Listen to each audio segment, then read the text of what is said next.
थिस्सलुनीकियों के नाम पौलुस प्रेरित की पहली पत्री, पहला अध्याय।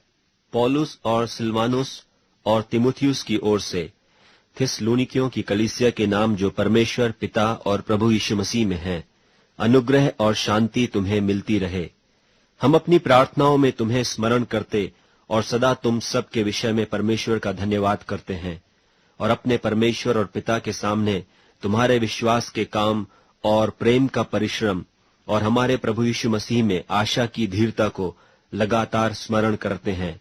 और हे भाइयों, परमेश्वर के प्रिय लोगों, हम जानते हैं कि तुम चुने हुए हो, क्योंकि हमारा सुसमाचार तुम्हारे पास न केवल वचन मात्र ही में, वरन सामर्थ और पवित्र आत्मा और बड़े निश्चय के साथ पहुंचा है। जैसा तुम जानते हो कि हम तुम्हारे लिए तुम में कैसे बन गए थे, और तुम बड़े क्लेश में पवित्र आत्मा के आनंद के साथ वचन को मानकर हमारी और प्रभु की सी चाल चलने लगे। यहां तक कि मकिदुनिया और अखिया के सब विश्वासियों के लिए तुम आदर्श बने, क्योंकि तुम्हारे यहां से न केवल मकिदुनिया और अखिया में प्रभु का वचन सुनाया गया, पर तुम्हारे विश्वास की जो परमेश्वर पर है हर जगह ऐसी चर्चा फैल गई है कि हमें कहने की आवश्यकता ही नहीं, क्योंकि वे आप ही हमारे विषय में बताते हैं कि तुम्हारे पास हमारा आना कैसा हुआ, और तुम क्यों कर मूर्तों से परमेश्वर की ओर फिरे, ताकि जीवते और सच्चे परमेश्वर की सेवा करो और उसके पुत्र के स्वर्ग पर से आने की बाट जोहते रहो, जिसे उसने मरे हुओं में से जिलाया, अर्थात यीशु की, जो हमें आने वाले प्रकोप से बचाता है। थिस्सलुनीकियों के नाम पौलुस प्रेरित की पहली पत्री, दूसरा अध्याय। हे भाइयों, तुम आप ही जानते हो कि हमारा तुम्हारे पास आना व्यर्थ न हुआ, वरन तुम आप ही जानते हो कि पहले पहल फिलिप्पी में दुख उठाने और उपद्रव सहने पर भी हमारे परमेश्वर ने हमें ऐसा हियाव दिया कि हम परमेश्वर का सुसमाचार भारी विरोधों के होते हुए भी तुम्हें सुनाएं, क्योंकि हमारा उपदेश न भ्रम से है और न अशुद्धता से और न छल के साथ है, पर जैसा परमेश्वर ने हमें योग्य ठहराकर सुसमाचार सौंपा, हम वैसा ही वर्णन करते हैं। और इसमें मनुष्यों को नहीं, परंतु परमेश्वर को, जो हमारे मनों को जांचता है, प्रसन्न करते हैं। क्योंकि तुम जानते हो कि हम न तो कभी लल्लो पत्तों की बातें किया करते थे और न लोभ के लिए बहाना करते थे, परमेश्वर गवाह है। और यद्यपि हम मसीह के प्रेरित होने के कारण तुम पर बोझ डाल सकते थे, तो भी हम मनुष्यों से आदर नहीं चाहते थे, और न तुमसे न और किसी से। परंतु जिस तरह माता अपने बालकों का पालन पोषण करती है, वैसे ही हमने भी तुम्हारे बीच में रहकर कोमलता दिखाई है। और वैसे ही हम तुम्हारी लालसा करते हुए न केवल परमेश्वर का सुसमाचार, पर अपना अपना प्राण भी तुम्हें देने को तैयार थे, इसलिए कि तुम हमारे प्यारे हो गए थे। क्योंकि हे भाइयों, तुम हमारे परिश्रम और कष्ट को स्मरण रखते हो कि हमने इसलिए रात दिन काम धंधा करते हुए तुम में परमेश्वर का सुसमाचार प्रचार किया कि तुम में से किसी पर भार न हो। तुम आप ही गवाह हो और परमेश्वर भी, कि तुम्हारे बीच में जो विश्वास रखते हो, हम कैसी पवित्रता और धार्मिकता और निर्दोषता से रहे। जैसे तुम जानते हो कि जैसा पिता अपने बालकों के साथ बर्ताव करता है, वैसे ही हम तुम में से हर एक को भी उपदेश करते और शांति देते और समझाते थे कि तुम्हारा चाल चलन परमेश्वर के योग्य हो, जो तुम्हें अपने राज्य और महिमा में बुलाता है। इसलिए हम भी परमेश्वर का धन्यवाद निरंतर करते हैं कि जब हमारे द्वारा परमेश्वर के सुसमाचार का वचन तुम्हारे पास पहुंचा, तो तुमने उसे मनुष्यों का नहीं, परंतु परमेश्वर का वचन समझकर, और सचमुच यह ऐसा ही है, ग्रहण किया। और वह तुम में जो विश्वास रखते हो प्रभावशाली है, इसलिए कि तुम हे भाइयों परमेश्वर की उन कलीसियाओं की सी चाल चलने लगे जो यहूदिया में मसीह यीशु में है, क्योंकि तुमने भी अपने लोगों से वैसा ही दुख पाया जैसा उन्होंने यहूदियों से पाया था, जिन्होंने प्रभु यीशु को और भविष्यद्वक्ताओं को भी मार डाला और हमको सताया, और परमेश्वर उनसे प्रसन्न नहीं। और वे सब मनुष्यों का विरोध करते हैं, और वे अन्य जातियों से उनके उद्धार के लिए बातें करने से हमें रोकते हैं, कि सदा अपने पापों का नपुआ भरते रहें, पर उन पर भयानक प्रकोप आ पहुंचा है।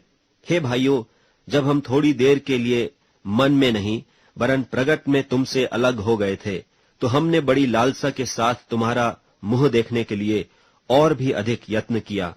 इसलिए हमने अर्थात मुझ पौलुस ने एक बार नहीं वरन 2 बार तुम्हारे पास आना चाहा, परंतु शैतान हमें रोके रहा। भला हमारी आशा या आनंद या बड़ाई का मुकुट क्या है? क्या हमारे प्रभु यीशु के सम्मुख उसके आने के समय तुम ही न होगे? हमारी बड़ाई और आनंद तुम ही हो। थिस्सलुनीकियों के नाम पौलुस प्रेरित की पहली पत्री 3 अध्याय। इसलिए जब हमसे और न रहा गया तो हमने यह ठहराया कि एथेंस में अकेले रह जाएं, और हमने तीमुथियुस को, जो मसीह के सुसमाचार में हमारा भाई और परमेश्वर का सेवक है, इसलिए भेजा कि वह तुम्हें स्थिर करे और तुम्हारे विश्वास के विषय में तुम्हें समझाए कि कोई इन क्लेशों के कारण डगमगा न जाए, क्योंकि तुम आप जानते हो कि हम इन्हीं के लिए ठहराए गए हैं। क्योंकि पहले भी जब हम तुम्हारे यहाँ थे तो तुमसे कहा करते थे कि हमें क्लेश उठाने पड़ेंगे, और ऐसा ही हुआ है और तुम जानते भी हो। इस कारण जब मुझसे और न रहा गया तो तुम्हारे विश्वास का हाल जानने के लिए भेजा कि कहीं ऐसा न हो कि परीक्षा करने वाले ने तुम्हारी परीक्षा की हो और हमारा परिश्रम व्यर्थ हो गया हो। पर अभी तीमुथियुस ने, जो तुम्हारे पास से हमारे यहाँ आकर तुम्हारे विश्वास और प्रेम का सुसमाचार सुनाया, और इस बात को भी सुनाया कि तुम सदा प्रेम के साथ हमें स्मरण करते हो और हमारे देखने की लालसा रखते हो, जैसा हम भी तुम्हें देखने की। इसलिए हे भाइयों, हमने अपनी सारी सकेती और क्लेश में तुम्हारे विश्वास से तुम्हारे विषय में शांति पाई, क्योंकि अब यदि तुम प्रभु में स्थिर रहो तो हम जीवित हैं। और जैसा आनंद हमें तुम्हारे कारण अपने परमेश्वर के सामने है, उसके बदले तुम्हारे विषय में हम किस रीति से परमेश्वर का धन्यवाद करें। हम रात दिन बहुत ही प्रार्थना करते रहते हैं कि तुम्हारा मुंह देखें और तुम्हारे विश्वास की घटी पूरी करें। अब हमारा परमेश्वर और पिता आप ही और हमारा प्रभु यीशु तुम्हारे यहाँ आने के लिए हमारी अगुवाई करे, और प्रभु ऐसा करे कि जैसा हम तुमसे प्रेम रखते हैं, वैसा ही तुम्हारा प्रेम भी आपस में और सब मनुष्यों के साथ बढ़े और उन्नति करता जाए, ताकि वह तुम्हारे मनों को ऐसा स्थिर करे कि जब हमारा प्रभु यीशु अपने सब पवित्र लोगों के साथ आए तो वे हमारे परमेश्वर और पिता के सामने पवित्रता में निर्दोष ठहरें। थिस्सलुनीकियों के नाम पौलुस प्रेरित की पहली पत्री 4 अध्याय। निदान हे भाइयों, हम तुमसे विनती करते हैं और तुम्हें प्रभु यीशु में समझाते हैं कि जैसे तुमने हमसे योग्य चाल चलना और परमेश्वर को प्रसन्न करना सीखा है, और जैसा तुम चलते भी हो वैसे ही और भी बढ़ते जाओ, क्योंकि तुम जानते हो कि हमने प्रभु यीशु की ओर से तुम्हें कौन कौन सी आज्ञा पहुंचाई।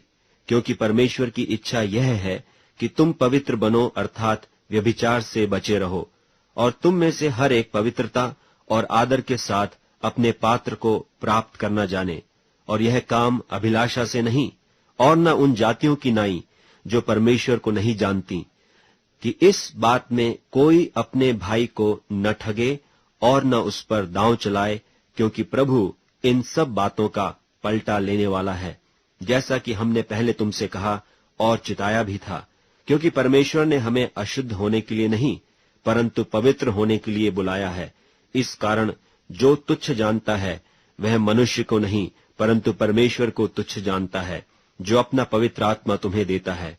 किंतु भाईचारे की प्रीति के विषय में यह अवश्य नहीं कि मैं तुम्हारे पास कुछ लिखूं, क्योंकि आपस में प्रेम रखना तुमने आप ही परमेश्वर से सीखा है, और सारे मकीदुनिया के सब भाइयों के साथ ऐसा करते भी हो। पर हे भाइयों, हम तुम्हें समझाते हैं कि और भी बढ़ते जाओ, और जैसी हमने तुम्हें आज्ञा दी वैसे ही चुपचाप रहने और अपना अपना काम काज करने और अपने अपने हाथों से कमाने का प्रयत्न करो, कि बाहर वालों के साथ सभ्यता से बर्ताव करो और तुम्हें किसी वस्तु की घटी न हो। हे भाइयों, हम नहीं चाहते कि तुम उनके विषय में जो सोते हैं अज्ञान रहो। ऐसा न हो कि तुम औरों की नाई शोक करो, जिन्हें आशा नहीं, क्योंकि यदि हम प्रतीति करते हैं कि यीशु मरा और जी भी उठा, तो वैसे ही परमेश्वर उन्हें भी जो यीशु में सो गए हैं उसी के साथ ले आएगा। क्योंकि हम प्रभु के वचन के अनुसार तुमसे यह कहते हैं कि हम जो जीवित हैं और प्रभु के आने तक बचे रहेंगे, तो सोए हुओं से कभी आगे न बढ़ेंगे। क्योंकि प्रभु आप ही स्वर्ग से उतरेगा, उस समय ललकार और प्रधान दूत का शब्द सुनाई देगा और परमेश्वर की तुरही फूंकी जाएगी, और जो मसीह में मरे हैं वे पहले जी उठेंगे। तब हम जो जीवित और बचे रहेंगे उनके साथ बादलों पर उठा लिए जाएंगे कि हवा में प्रभु से मिले, और इस रीति से हम सदा प्रभु के साथ रहेंगे। सो इन बातों से एक दूसरे को शांति दिया करो। थिस्सलुनीकियों के नाम पौलुस प्रेरित की पहली पत्री 5वां अध्याय। पर हे भाइयों, इसका प्रयोजन नहीं कि समयों और कालों के विषय में तुम्हारे पास कुछ लिखा जाए, क्योंकि तुम आप ठीक जानते हो कि जैसा रात को चोर आता है वैसा ही प्रभु का दिन आने वाला है। जब लोग कहते होंगे कि कुशल है और कुछ भय नहीं, तो उन पर एकाएक विनाश आ पड़ेगा, जिस प्रकार गर्भवती पर पीड़ा, और वे किसी रीति से न बचेंगे। पर हे भाइयों, तुम तो अंधकार में नहीं हो कि वह दिन तुम पर चोर की नाई आ पड़े, क्योंकि तुम सब ज्योति की संतान और दिन की संतान हो। हम न रात के हैं न अंधकार के हैं। इसलिए हम औरों की नाई सोते न रहें, पर जागते और सावधान रहें। क्योंकि जो सोते हैं वे रात ही को सोते हैं, और जो मतवाले होते हैं वे रात ही को मतवाले होते हैं। पर हम जो दिन के हैं विश्वास और प्रेम की झिलम पहनकर और उद्धार की आशा का टोप पहनकर सावधान रहें। क्योंकि परमेश्वर ने हमें क्रोध के लिए नहीं, परंतु इसलिए ठहराया कि हम अपने प्रभु यीशु मसीह के द्वारा उद्धार प्राप्त करें। वह हमारे लिए इस कारण मरा कि हम चाहे जागते हों चाहे सोते हों, सब मिलकर उसी के साथ जिएं। इस कारण एक दूसरे को शांति दो और एक दूसरे की उन्नति के कारण बनो। निदान तुम ऐसा करते भी हो। और हे भाइयों, हम तुमसे विनती करते हैं कि जो तुम में परिश्रम करते हैं और प्रभु में तुम्हारे अगुए हैं और तुम्हें शिक्षा देते हैं, उन्हें मानो, और उनके काम के कारण प्रेम के साथ उनको बहुत ही आदर के योग्य समझो। आपस में मेल मिलाप से रहो। और हे भाइयों, हम तुम्हें समझाते हैं कि जो ठीक चाल नहीं चलते उनको समझाओ, कायरों को ढाढ़स दो, निर्बलों को संभालो, सबकी ओर सहनशीलता दिखाओ। सावधान, कोई किसी से बुराई के बदले बुराई न करे, पर सदा भलाई करने पर तत्पर रहो। आपस में और सबसे भी भलाई ही की चेष्टा करो। सदा आनंदित रहो, निरंतर प्रार्थना में लगे रहो, हर बात में धन्यवाद करो, क्योंकि तुम्हारे लिए मसीह यीशु में परमेश्वर की यही इच्छा है। आत्मा को न बुझाओ, भविष्यवाणियों को तुच्छ न जानो, सब बातों को परखो, जो अच्छी है उसे पकड़े रहो, सब प्रकार की बुराई से बचे रहो। शांति का परमेश्वर आप ही तुम्हें पूरी रीति से पवित्र करे, और तुम्हारी आत्मा और प्राण और देह हमारे प्रभु यीशु मसीह के आने तक पूरे पूरे और निर्दोष सुरक्षित रहें। तुम्हारा बुलाने वाला सच्चा है और वह ऐसा ही करेगा। हे भाइयों, हमारे लिए प्रार्थना करो। सब भाइयों को पवित्र चुंबन से नमस्कार करो। मैं तुम्हें प्रभु की शपथ देता हूँ कि यह पत्री सब भाइयों को पढ़कर सुनाई जाए। हमारे प्रभु यीशु मसीह का अनुग्रह तुम पर होता रहे।